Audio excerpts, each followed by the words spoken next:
మా భూమిలో అరుదైన ఖనిజాలున్నాయి. అక్కడ దొరికిన కొన్ని అరుదైన ఖనిజాలు ఇవి అంటూ పాక్ ప్రధాని ఆర్మీ చీఫ్ ఒక కర్ర పెట్టెలో తీసుకొచ్చి ట్రంప్ ను టెంప్ట్ చేస్తున్న సీన్ సోషల్ మీడియాలో అంతర్జాతీయంగా వైరల్ అవుతోంది. రేర్ ఎర్త్ మినరల్స్ గురించి వారు చెబుతున్నది ఆసక్తిగా ఉన్న ట్రంప్ వెంటనే ఒక అభిప్రాయానికి వచ్చేశారు. రేర్ ఎర్త్ మినరల్స్ విషయంలో చైనా ఆధిపత్యానికి గండి కొట్టాలని ట్రంప్ ఎప్పటి నుంచో చెబుతున్నారు. దీంతో తాజాగా పాకిస్తాన్ లో రేర్ ఎర్త్ మినరల్స్ ఖజానా ఉందని ట్రంప్ కు మునీర్ వివరించారు. ఫలితంగా వాటి వెలికితీతపై అమెరికా ఆసక్తి కనబరుస్తోంది. పాకిస్తాన్ లో పాలీ మెటాలిక్ రిఫైనరీ ఏర్పాటు చేసేందుకు ప్రణాళికలు సిద్ధం చేస్తోంది.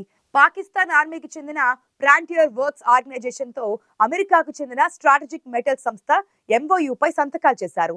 దీనిలో భాగంగానే అమెరికాకు చెందిన ఒక కంపెనీ పాకిస్తాన్ లో $500 మిలియన్ పెట్టుబడి పెట్టేందుకు అంగీకరించినట్లుగా సమాచారం.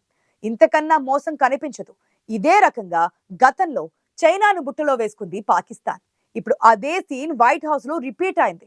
రంగురాలను చూపించడం, ప్రాంతాలను అమ్మజూపడం ద్వారా సొమ్ము చేసుకోవాలని చూస్తున్నారు పాకిస్తాన్ నేతలు. వీరి మాటలను నమ్మిన war stopper Donald Trump Pakistan trap లో కూరుకుపోతున్నారు. అమెరికా అధ్యక్షుడు డొనాల్డ్ ట్రంప్ తో పాకిస్తాన్ ప్రధాని షెహబాజ్ షరీఫ్, ఆర్మీ చీఫ్ మునీర్ ఇటీవల వైట్ హౌస్ లో భేటీ అయ్యారు. ఈ సందర్భంగా పాకిస్తాన్ లో వెలికి తీసిన అరుదైన ఖనిజాలను వాళ్ళు ట్రంప్ కు చూపించారు. ఒక చెక్క పెట్టెలో ఖనిజాలు ఉండగా వాటి గురించి మునీర్ వివరిస్తున్నారు. ట్రంప్, షెహబాజ్ షరీఫ్ ఇద్దరు ఆసక్తిగా వింటున్నారు.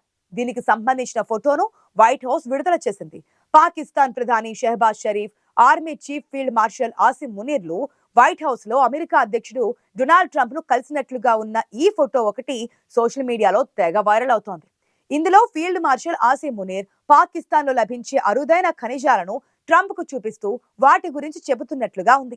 దీనికి స్పందించిన నెటిజన్లు పాకిస్తాన్ దిగజారుడుతనానికి ఈ ఫోటో ప్రత్యక్ష నిదర్శనం అంటూ కామెంట్లు చేస్తున్నారు. అయితే ఈ భేటీ గురించి వైట్ హౌస్ ఇప్పటి వరకు ఎలాంటి అధికారిక ప్రకటన గాని, ఫోటో గాని విడుదల చేయలేదు. ఈ భేటీలో ఇంకా అమెరికా ఉపాధ్యక్షుడు JD వాన్స్, విదేశాంగ కార్యదర్శి మార్కో రూబియో కూడా ఉన్నారు. సుమారు గంటన్నర పాటు ఈ భేటీ జరిగింది. National logistics corporation of Pakistan, Portugal Greece engineering construction కంపెనీకి చెందిన మేటా ఎంగిల్ గ్రూప్ మధ్య రెండో అగ్రిమెంట్ కూడా కుదిరింది. పాకిస్తాన్ భూమి లోపల భాగంలో ఉన్న అపారమైన కాపర్, గోల్డ్, అరుదైన ఖనిజాలతో పాటు ఇతర మినరల్స్ వెలికి తీసేందుకు డీల్ కుదుర్చుకున్నట్లు పోర్చుగల్ ప్రతినిధులు ప్రకటించారు.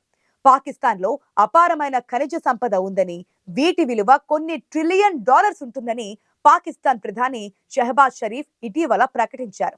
దేశం ఆర్థిక సంక్షోభం నుంచి బయటపడేందుకు, రుణాల నుంచి విముక్తి పొందేందుకు ఈ ప్రాజెక్ట్ ఎంతో కీలకమని తెలిపారు. తమ వద్ద రేర్ ఎర్త్ మినరల్స్ ఖజానా ఉందని, దీంతో పాకిస్తాన్ రుణభారం చాలా వరకు తగ్గిపోనున్నదని ఆర్మీ చీఫ్ మునీర్ చెప్పారు. అతి త్వరలోనే పాకిస్తాన్ సుసంపన్న దేశంగా మారుతుందని తెలిపారు. అయితే ఈ ఖనిజాలు ఎక్కడ ఉన్నాయి, అక్కడ జరుగుతున్న గొడవల సంగతి మాత్రం ఎక్కడా పెదవి విప్పలేదు. నిజానికి అవి ఉన్న చోటు పాకిస్తాన్ అదుపులో లేని బలూచిస్తాన్ ప్రాంతపు బంజరు భూముల్లో ఉన్నాయి. వాటిని వెలికి తీయడం అక్కడి జనానికి ఇష్టం లేదు. తమ ప్రాంతంలో ఇన్నాళ్లు పాకిస్తాన్ సాగించిన దోపిడీని ఇప్పుడు వారు ధీటుగా అడ్డుకుంటున్నారు. పాకిస్తాన్ సైనికులే లక్ష్యంగా దాడులు చేస్తున్నారు.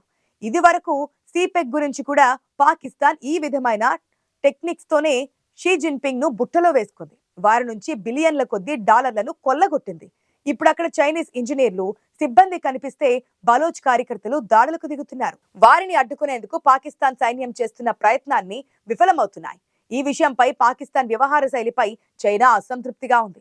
ఇప్పుడు కొత్తగా చైనాకు శత్రువైన అమెరికాను తమ వైపు తిప్పుకునేందుకు పాకిస్తాన్ శతవిధాలుగా ప్రయత్నిస్తోంది. అయితే క్షేత్రస్థాయిలో పరిస్థితి ఇందుకు విరుద్ధంగా ఉంది. బలూచిస్తాన్, ఖైబర్ పఖ్తూన్ఖ్వా ప్రాంతాలలో పాకిస్తాన్ ప్రభుత్వం అధికారం నడవడం లేదు. అక్కడి వారు తమదంటూ సొంత దేశం కావాలని పోరాటం చేస్తున్నారు. ఇదొక్కటే కాదు, పాక్ ఆక్రమిత కశ్మీర్లోనూ వేర్పేటువాదులు పాకిస్తాన్తో విభేదిస్తున్నారు. గత కొన్ని రోజులుగా అక్కడ పాకిస్తాన్ పెద్ద ఎత్తున భద్రతా బలగాలను దింపి ఉద్యమకారులను అణచివేసేందుకు విఫల ప్రయత్నం చేస్తోంది. ఉగ్రవాదాన్ని నమ్ముకున్న పాకిస్తాన్ సొంత ప్రజలకు కనీసం 2 పూటల తిండికి గతిలేని పరిస్థితికి చేరుకుంది. మొన్న ఐక్యరాజ్య సమితి 80వ వార్షికోత్సవం సందర్భంగా సర్వసభ్య సమావేశంలో పాకిస్తాన్ ప్రధానమంత్రి షెహబాజ్ షరీఫ్ గొప్పలకు పోయారు. ఆ సందర్భంగా ఆయన చేసిన వ్యాఖ్యలు ప్రపంచ దేశాల అధినేతలతో పాటు నెటిజన్లు అందరినీ తెగ నవ్విస్తున్నాయి. ఉగ్రవాదానికి పుట్టినిల్లు లాంటి పాకిస్తాన్ ఉగ్రవాదులను ఏరివేస్తోందంటే నవ్వకుండా ఎలా ఉంటారు? ఇంకా గమ్మత్తైన కామెంట్ ఏంటంటే, తమ దేశం ఉగ్రవాదాన్ని అదుపు చేయకపోతే ఆ ఉగ్రవాదులు న్యూయార్క్, లండన్ వీధుల్లో తిరుగుతూ ఉండేవారని షరీఫ్ వ్యాఖ్యానించారు. ఇందుకు సంబంధించిన వీడియో ప్రస్తుతం సోషల్ మీడియాలో తెగ వైరల్ అవుతోంది. ఈ మాటలకు నెటిజన్లు తెగ నవ్వుకున్నారు. మరికొందరేమో తీవ్ర ఆగ్రహం వ్యక్తం చేశారు. ఇక మరొక యూజర్ అయితే పాకిస్తాన్ లో న్యూయార్క్, లండన్ ను ముంచెత్తేంత మంది ఉగ్రవాదులు ఉన్నారని పాక్ ప్రధాని స్వయంగా అంగీకరించారని చెప్పుకొచ్చారు. పాకిస్తాన్ ప్రధాని షెహబాజ్ షరీఫ్ ప్రసంగాన్ని భారత్ తీవ్రంగా తిప్పికొట్టింది.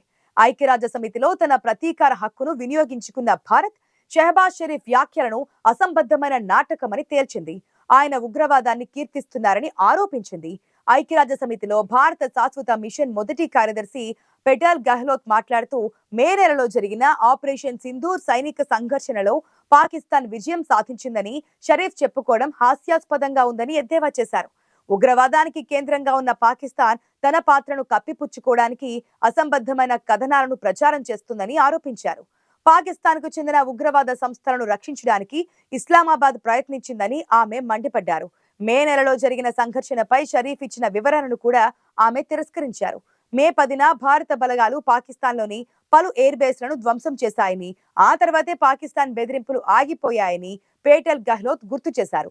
ప్రస్తుత విషయానికొస్తే అమెరికాతో రేర్ ఎర్త్ మినరల్స్ వెలికితీతపై అనుమానాలున్నాయి.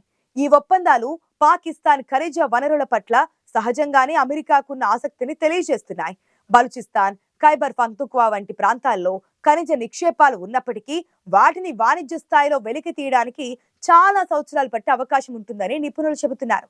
అయితే ఈ ఒప్పందాలు కేవలం తొలిదశ పెట్టుబడులను ఆకర్షించడానికి మాత్రమే మార్గం సుగమం చేస్తామంటున్నారు విశ్లేషకులు. ఇక మరోవైపు ఈ ఖనిజ దౌత్యం ద్వారా పాకిస్తాన్ అమెరికాతో తన సంబంధాలను మరింత బలోపేతం చేసుకోవాలని చూస్తోంది.